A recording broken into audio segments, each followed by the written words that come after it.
idealism prevails. Make the world a better place.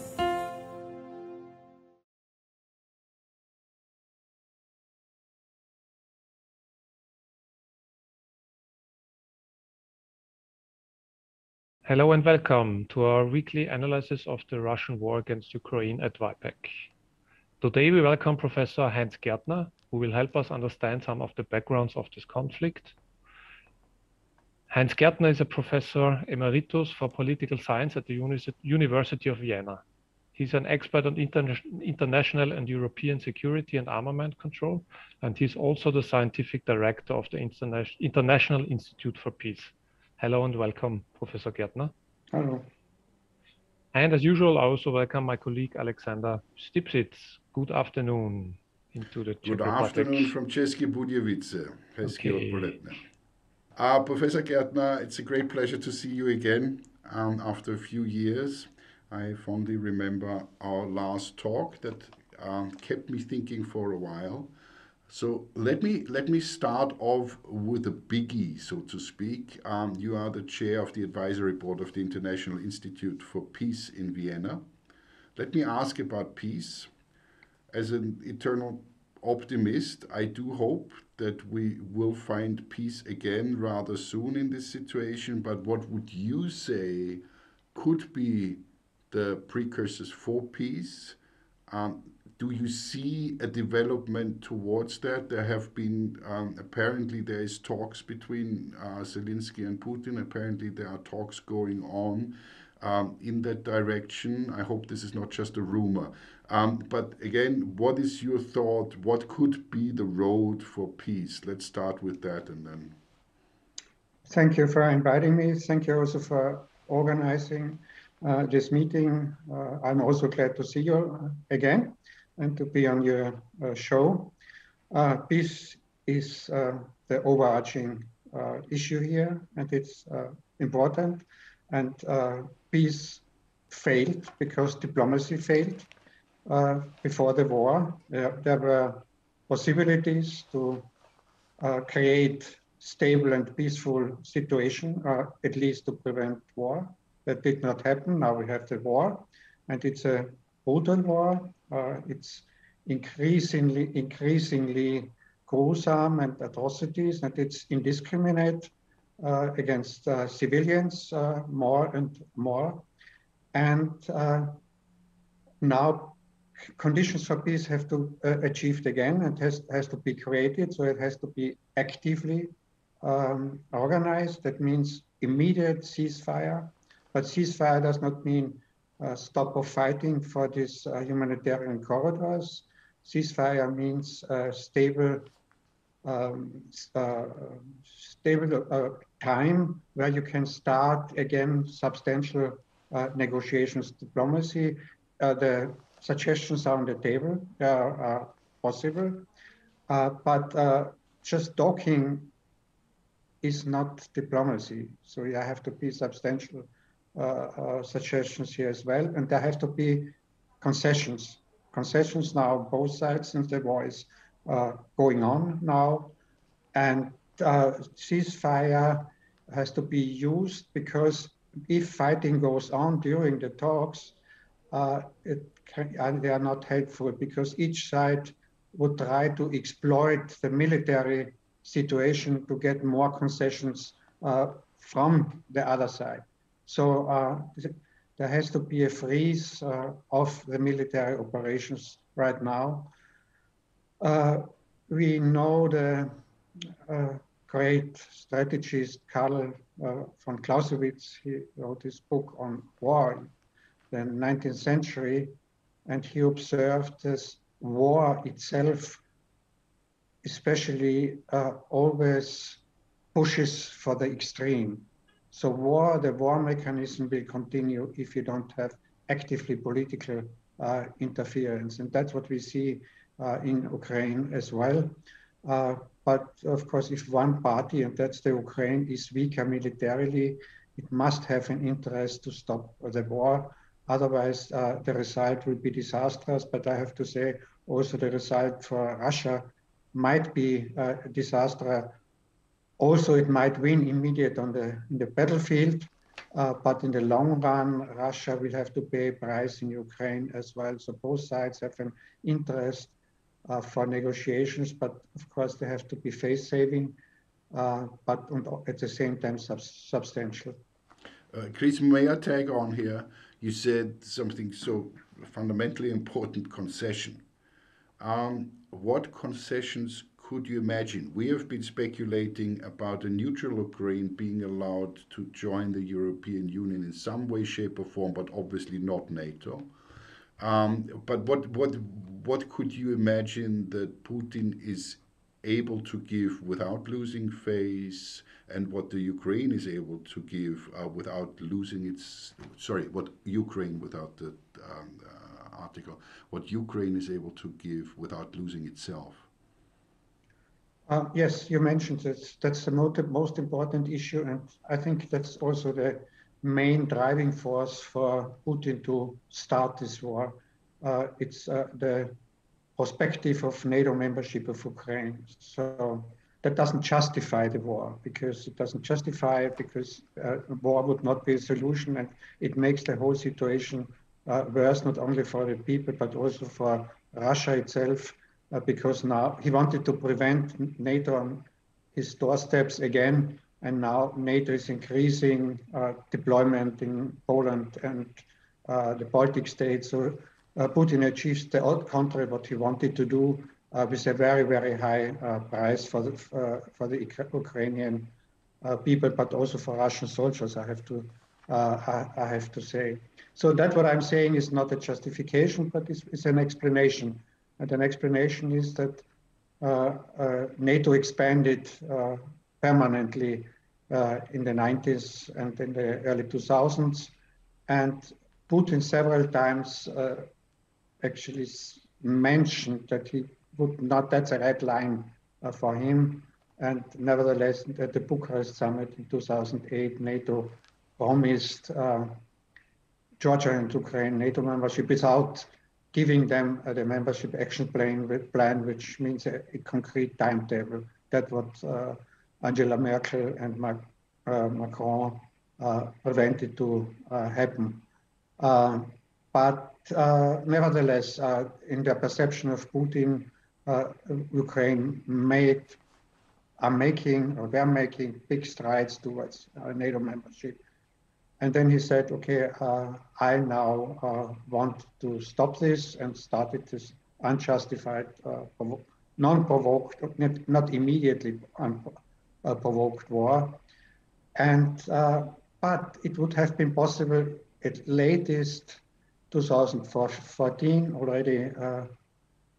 Russia and Putin occupied Crimea. That was an early sign already, and he supported this militias in Donbass. There would have been already the solution of a neutral Ukraine.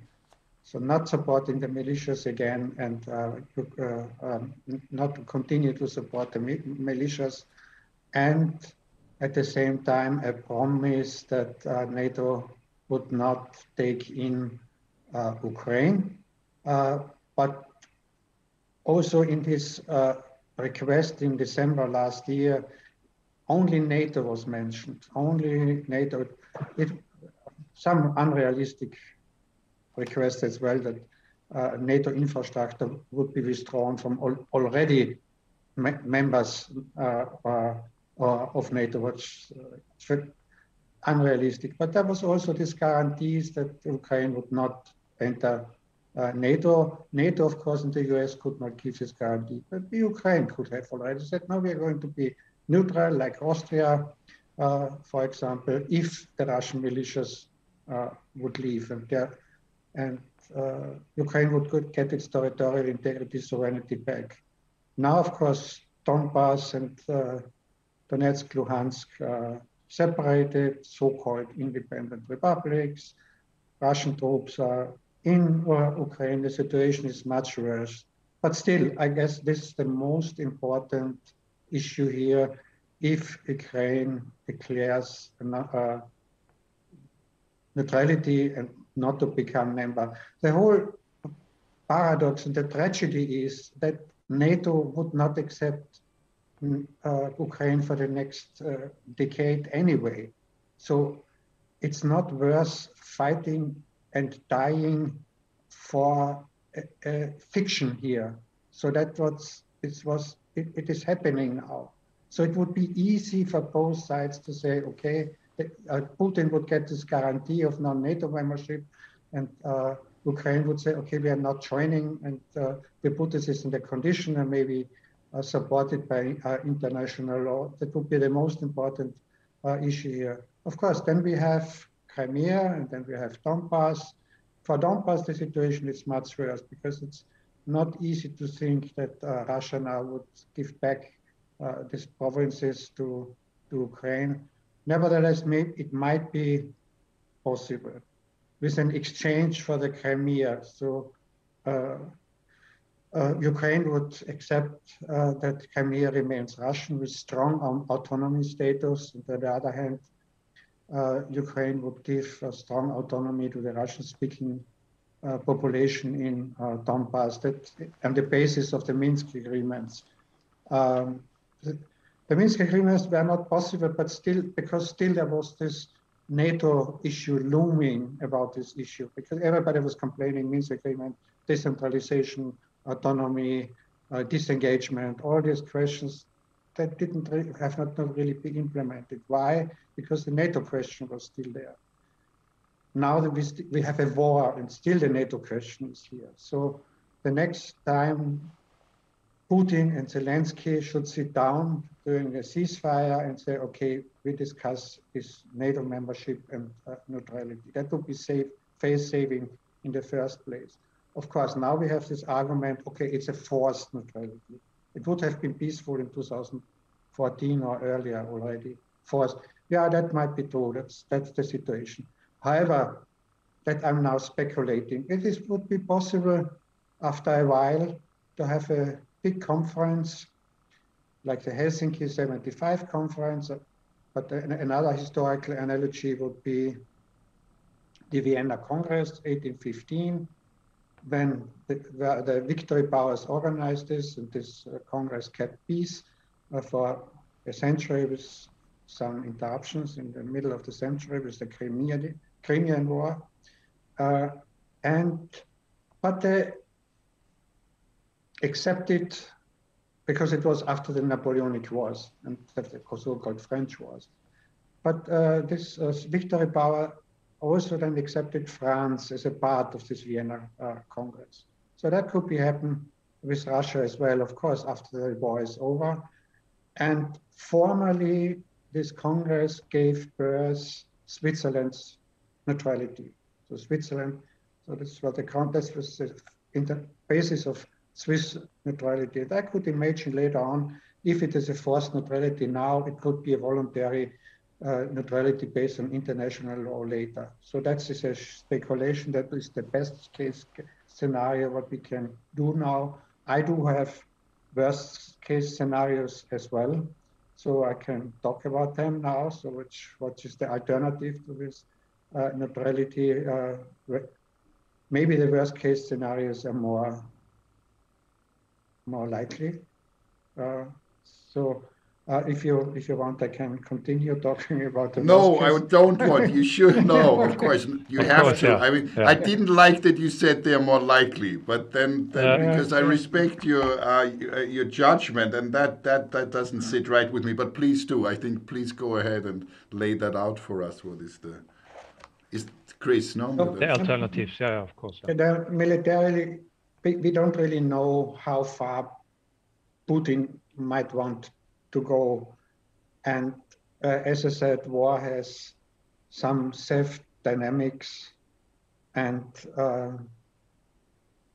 appetite comes with the eating for Putin. But more and more the eating is, maybe he loses some appetite. That would be a positive sign, element. What could happen if Putin wants to occupy all of Ukraine, change government in Kiev, and then he has a huge country to administer. And there will be a huge of resistance in Ukraine. So it's a little bit different to Czechoslovakia 68, when there was resistance, but not permanent. There was no guerrilla warfare or something. That would resemble the situation in Afghanistan 79. So in Afghanistan, the Soviet Union toppled the Kemal regime and occupied the country and lost the war. There has been atrocities and losses, and it was a burden for the Soviet Union's economy. So it was 10 years of war, where actually I have to say neutrality of Afghanistan would have been a better solution in 79 already for all participating parties, for the Soviet Union, for the US, for Afghanistan. But actually, President Carter at the time suggested a neutral Afghanistan at that time. It didn't work out, of course, as we know. So that would be the option for Russia in Ukraine. Not a good option. So what if the Ukraine is continue fighting and has some resistance, it will not win the war militarily. Ukraine will not win the war. Some observers in the West are still hoping that putting weapons in and they would really defeat the Russian troops. And the Russian troops would withdraw without any concessions by Ukraine. I don't see this option. One option would be, which might still be possible, there would be a division of Ukraine, maybe along the Dnieper river. And then we have the situation like in Korea in 50 to 53, 3 years war. And it was about also about zones of influence. And then there was a permanent division after this war. That's maybe Russia would be able to control eastern Ukraine, but not the whole Ukraine. But Ukraine would have lost its sovereignty, territorial integrity, and there still would be the high tensions like we have in Korea as well. So the Austrian solution would be better for all of them, neutrality and withdrawal of all troops. Why do you think that Putin right now started the war? I mean, you said before that it's obvious for Russia and for the Ukraine that the NATO members, or for the NATO and for Russia, that the NATO membership of Ukraine is not really realistic. Still, now he started the war under other preconditions, but I think we all agree that these preconditions he gave to his people are not really realistic. So I think it started now. It's a very good question. There was not a necessity, and it's a war of choice. We have to say it's a war of choice. Not so he might think, and it's not excluded, I would say, studying international security and history, that in a time of 10, 15 years, NATO might be perceived by Russia as an immediate danger if the world changes, because we do have a polarization now in the world, not only China, but USA and Russia. We do have an increasing polarization. So we can talk about this a little bit later. So that's, but it was not a necessity now, and it's not a war of necessity. So maybe it has to do something with Putin's ego, even so I hesitate a little bit to talk about personalities. China was in the mind of the US. So China was the main actor on the world stage. Russia was not that important. And it was seen more, as Obama said, as a regional power with nuclear weapons. So Russia wanted to put himself back on the world scene, and I would not exclude that the first thought Putin had when he suggested this requests, demanded, would say, not suggest, demanded his requests in December, that there could be a huge European security conference where Russia is one of the main actors, and then they would decide that there would be zones of influence, but NATO would not include Ukraine. So other issues, because he talked at that time, he used the phrase of the Helsinki Summit 75, security is indivisible. So security, so that might have been in mind that it's not going to happen, and he was not patient enough, and he wanted to have some legacy in history, and he wanted to put him back on the world stage, not with diplomacy, but with war. I guess it was a history of broken promises what pushed Putin to act like this, going back to the 90s already, because he mentioned in his demands 1979 as a turning point. So why this cooked up to his decision not to go to war, it's hard for you to say. May there be an aspect of internal dissent that is probably quite larger than we know? There have been all those moves against international organizations. There have been, of course, all these crackdowns on any opposition increasingly over the last few years. May it be that he is not quite as secure in his pony's saddle, and is that not also a hope for us? The internal Russian politics and the fact that he and his entourage completely failed to deliver on improving the economic lives of certainly the people outside the urban spaces. Don't you think that could have played a reason? Could have played a... Yeah, I'm not such an expert on Russian internal politics, but of course his saddle is now weaker than it was before, so I did not really predict this. But I would not so say that the possibility, I don't see this of a coup, an internal coup. I don't see. I see more repression now coming.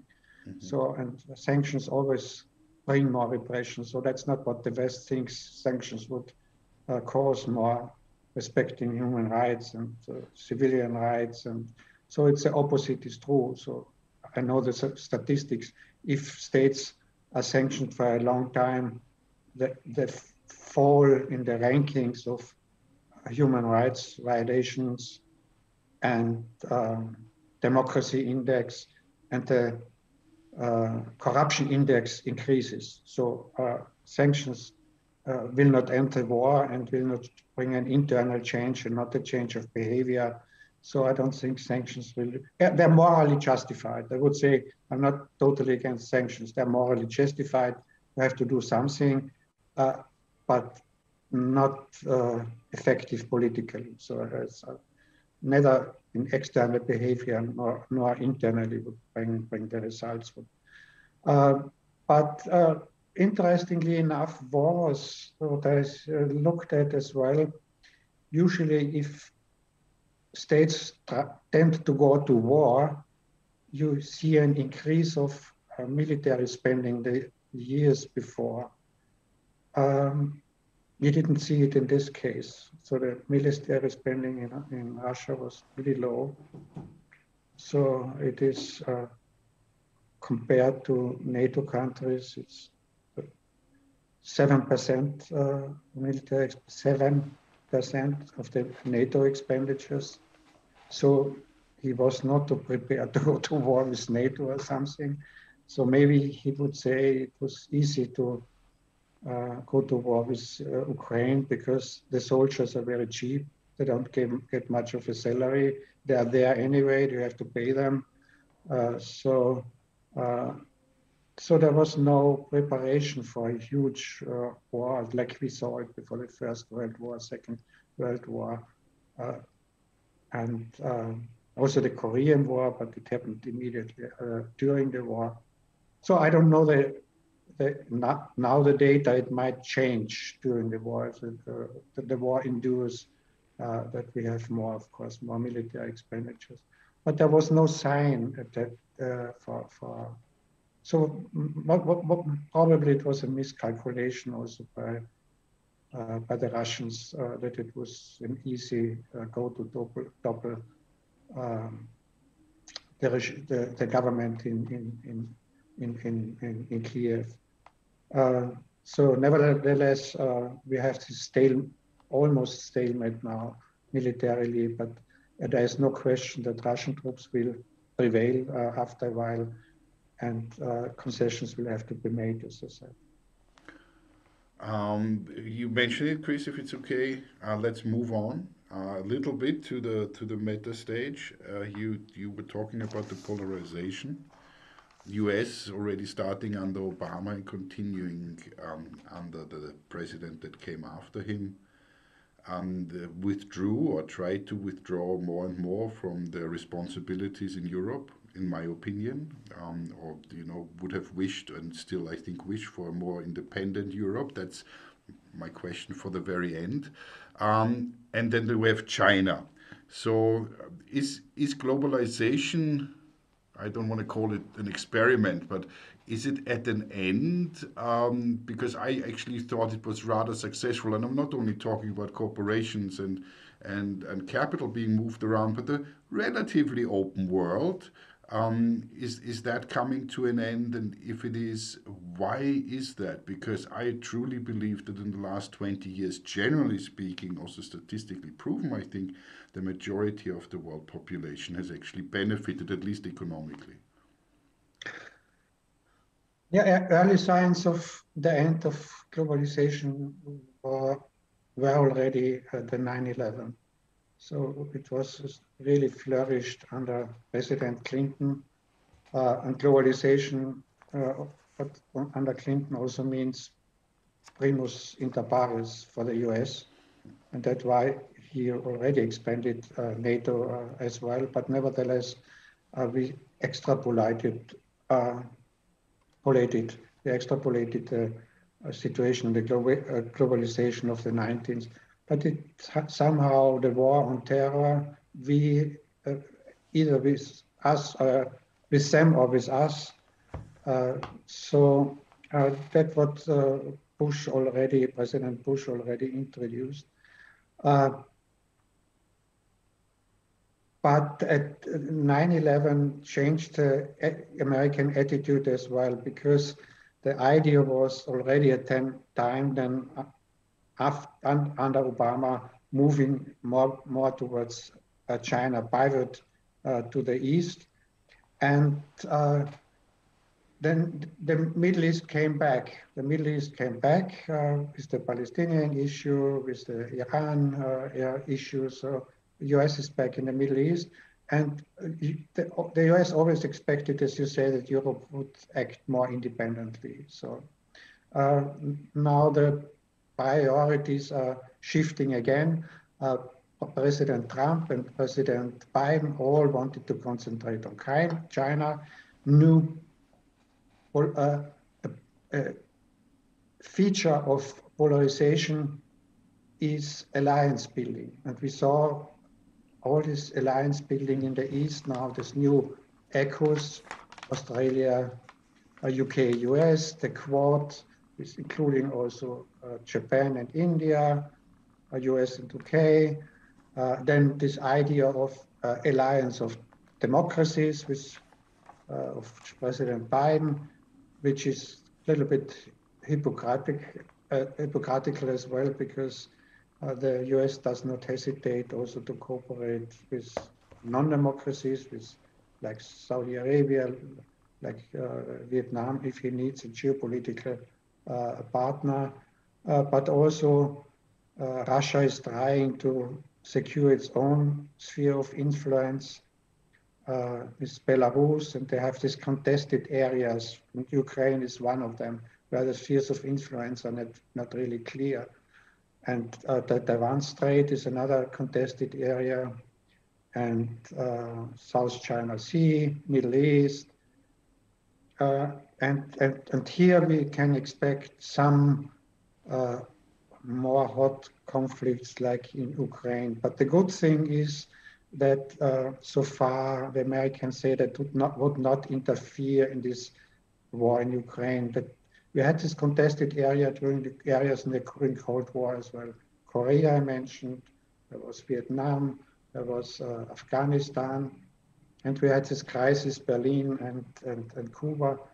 But in none of these cases, the superpower confronted each other with military force. So not in Korea, not in Vietnam, not in Afghanistan. The other side supported militias, would send in weapons, but not interfere directly because they were afraid to have a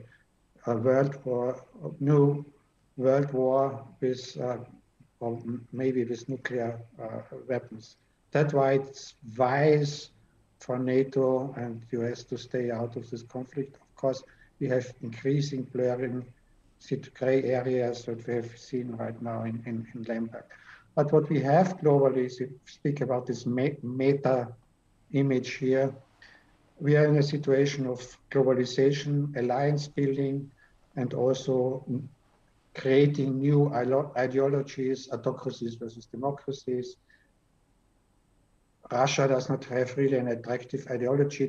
That's why Russia was speaking about the fight against Nazis, which is nonsense in Ukraine, but we try and create something for the domestic people, and also this supporting Russia's abroad, the genocide thing, all absurd allegations, but to create some sort of ideological underpinning.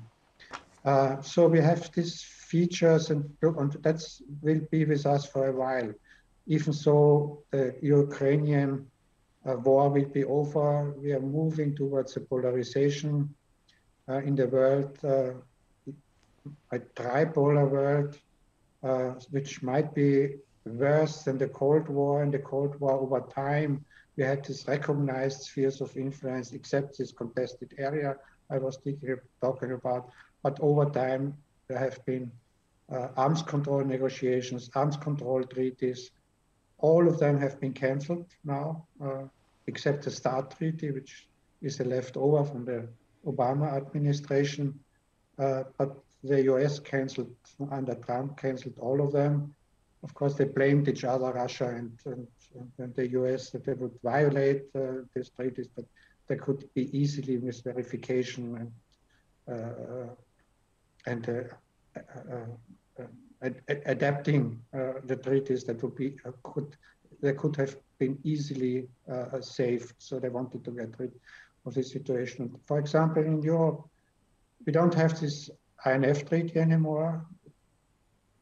2019, when Trump left the treaty, which prohibits the deployment of medium-range missiles on European soil, not only European, but mainly European, on European soil. And before this treaty went into force in 1987, there was the intention to deploy these medium-range missiles, the SS-20 in the Eastern Bloc, and the cruise missiles and Pershing in Western Europe.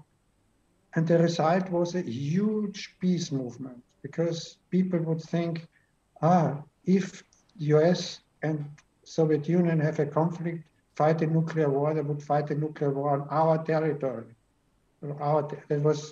This peace movement contributed to the conclusion of this treaty. When now this treaty was abandoned in 2019, there was no peace movement. Nobody really paid much attention of it. We have a peace movement now because of the immediate war, which is good. But the situation that the whole thing might escalate to a nuclear war, and now there is no treaty to prohibit this medium-range missiles immediately, they're already almost deployed, I have to say. So they could be easily deployed and used. That was what I really was not really understanding, because the world was accepting it. Now with Putin's threat with nuclear weapons, maybe there is some wake-up call that nuclear weapons might still play a role, which is terrible. But if the war in the Ukraine escalates and NATO would be entangled in this war, and Putin would not be able to win a conventional war against NATO states, what he is not going to do. So I'm not excluding that he might start to use tactical, smaller means maybe a little bit smaller than the Hiroshima bomb, using tactical nuclear weapons. So a confrontation between NATO and Russia could lead to really to a nuclear level. Of course, we had this the last time during the Cuban Missile Crisis, and there was a diplomatic solution and a face-saving solution afterwards, which both sides accepted. So that's Soviet Union would withdraw the missiles from Cuba, and Kennedy would promise to withdraw the tactical medium-range missiles from Turkey and Italy, which the US did not need very much anyway, because most of the missiles have been sea-based already. And also there was the promise that the US would not intervene in Cuba again, as it tried the year before in the Schweinebucht affair, swine, anyway.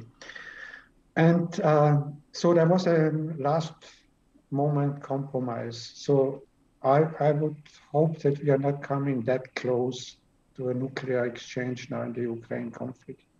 There has to be an immediate ceasefire and immediate negotiations and concessions. There is no good victory on the military side, of neither side. I'd like to ask one more question from my side, and then you can have the last. You spoke about zones of influence, like obviously the superpowers have. In many discussions I had in the past days and weeks, people always told me this is ancient history. Today, countries should have their own say about whether they want to join NATO or they want to join the EU, or they don't want to. This should be like it should be today. What would you tell those people? I think that's a very, very wrong argument. Of course, states should have the sovereignty to do what they want on their own territory. So that's so choose their membership in alliance like Ukraine, NATO. But you learn in the first semester of security studies about the security dilemma.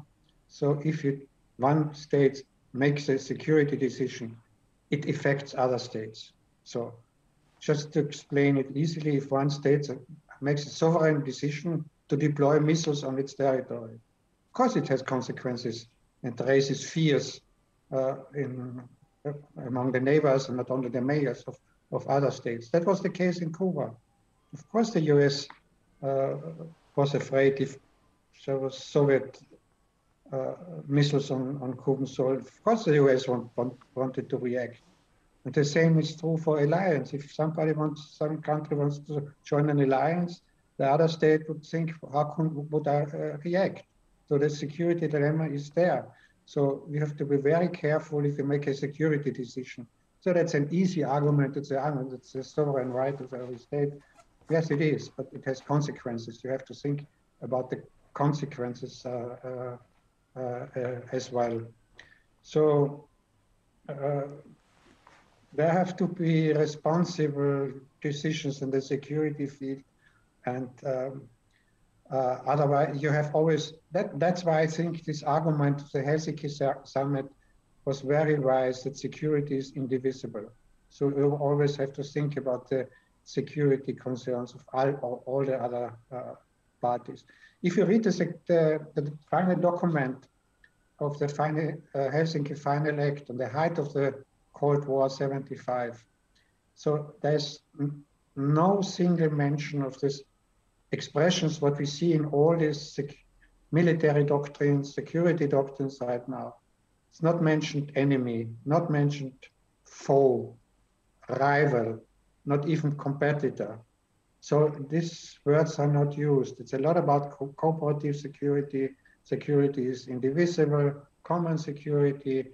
There was even a common decalogue of values, which the Soviet Union even surprisingly accepted, because the Soviet Union at that time would say, okay, I accept this if you accept the existence of my sphere of influence. So that would lead, it contributed to the dissolution of communism, because communism, the value decalogue had an influence. It had to be published in the East European countries. It created the Charter 77 in Czechoslovakia. It was the basis for the Charter 77.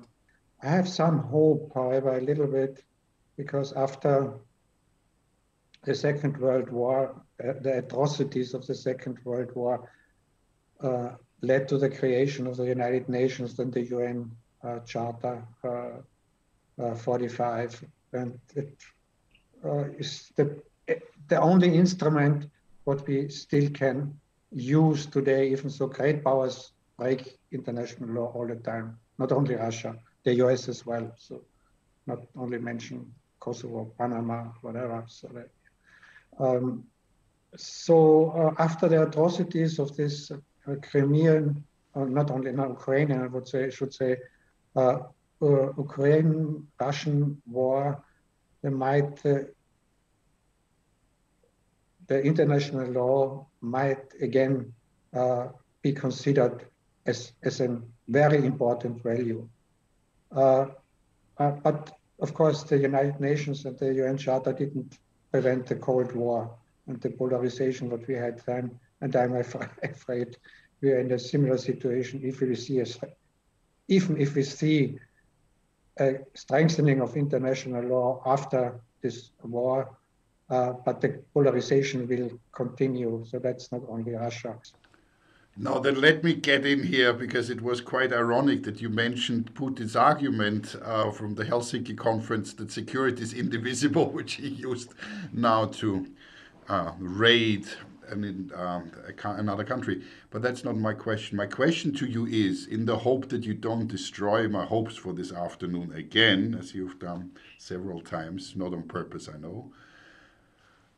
Turkey and Greece are talking. The Visegrad states, which were one by one falling away from the European Union, one way or the other, at least in some parts, with the Polish legislative crisis. The Hungarians, well, that's another story, so they are still with Russia. But generally, I feel, sitting here in the Czech Republic, that people are realizing that unless Europe pulls its socks up rather quickly and integrates more deeply one way or the other, it will be done for.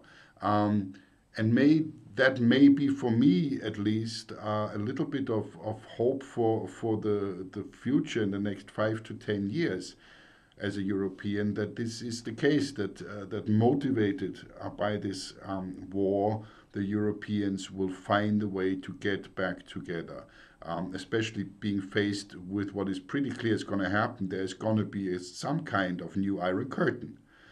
There has to be, because somewhere a new line will be drawn, if in Donbass or Dnieper or wherever. How do you feel about that? Do we have a chance to integrate more deeply, or are the forces that wish that to be otherwise stronger?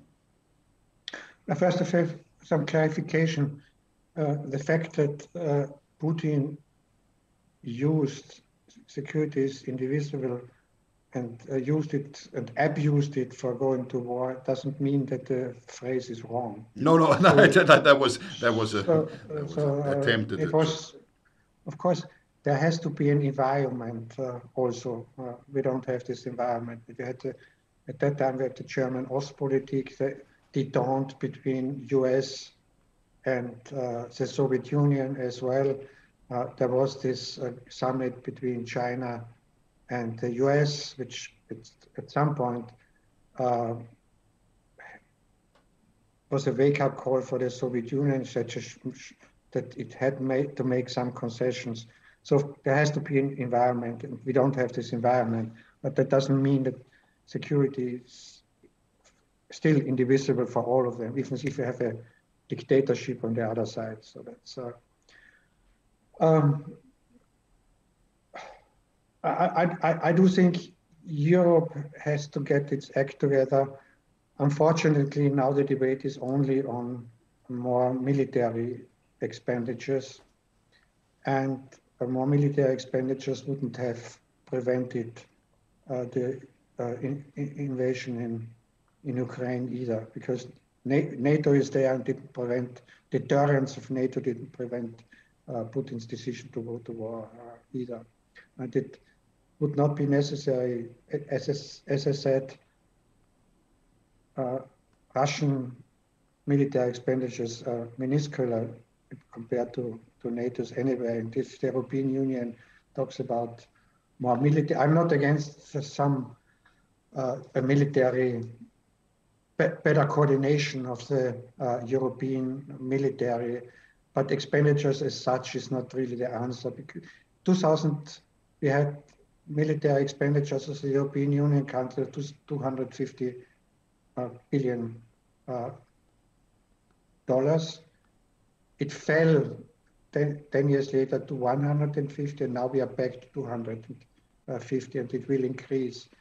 And if you take the current level of Russian military expenditures and the 2% expenditure increase of 2% GMP of Germany, Germany's military expenditures would be already 1/3 bigger than the Russians' military expenditures. So increasing military expenditure doesn't bring a solution. So there has to be a diplomatic initiative. So the European Union has to become diplomatically more active and successful. They failed in the Ukraine crisis, I have to say. To some extent, they were successful, and now it's falling apart again because of Russia. In the Iran talks, the JCPOA was a very successful European Union project as well. Took 13 years or 10 years. And now Russia links the Ukraine conflict to these negotiations. They were almost ready. It was, the European Union called it a masterpiece of effective multilateralism, what it was. Here, you can see what the European Union could do. Not everybody had to be part of it. We had these 3 European Union countries. Now Great Britain is out of, still member of the Joint Commission of the JCPOA. And they took the initiative. It was not necessary that all the member states all the time agreed what was happening there. I think that's a little bit an excuse to say the European Union has to always to speak with one voice. It's not necessary. If some countries take the initiatives, the European Union also would chair it or participate, that the others would not be against it. It would be possible as well. So I do see also, in the Middle East, it's a game of the US, and US, Israel, Palestine, European Union is even so the European Union has wonderful suggestions about the 2-state solution. It's not really involved diplomatically. Well, sadly, I have to say you did not raise my hopes, but that's hardly your fault. No, I hope I think the European Union has the capacity to do it. It didn't really use it properly. So, well, let me say that as you have been the chair of the Marshall Plan, a fellow at Johns Hopkins, Austrian chair of Marshall Plan. No, I was Plan. the Austrian chair in Stanford. In Stanford, at Johns Hopkins. But I was also fellow at Johns Hopkins. Yeah, I mixed it up. Sorry, that the chair at the foundation of the Marshall Plan. Let us maybe next time hopefully talk about a Marshall Plan of sorts that it will take to resurrect Ukraine, or at least part of it. I hope for that rather sooner than later, as I'm sure do we all. Thank you very much for your time. Yeah, but I think that's something we will have and should talk about on time, is how to rebuild. Hopefully right soon, now. yeah. Yeah, Hopefully thank soon. you very much. Thank you. Thank you for your time. Goodbye. Yeah, thank you for your time, and we will be back as always. Hezký den, nashledanou. Idealism prevails. Make the world a better place.